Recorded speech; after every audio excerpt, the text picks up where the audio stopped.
দুর্গাপুর কাকমারি বেড়িবাঁধের পশ্চিম পাশে এই সর্ষে বিলটি। আমরা হাফ কিলো দূরে দুর্গাপুর কাকমারি বেড়িবাঁধ কাকমারি অংশ।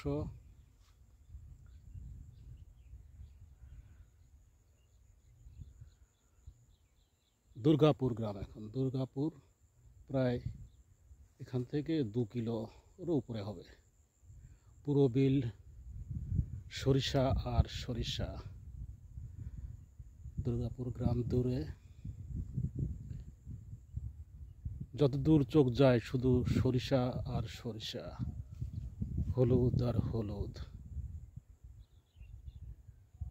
এটা দুর্গাপুরের পশ্চিমে ইসলামপুর গ্রাম।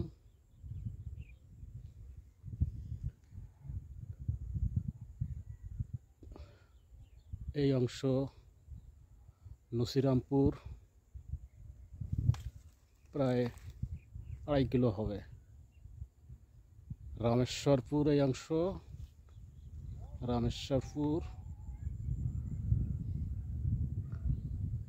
কাকমারি, এই অংশটি কাকমারি।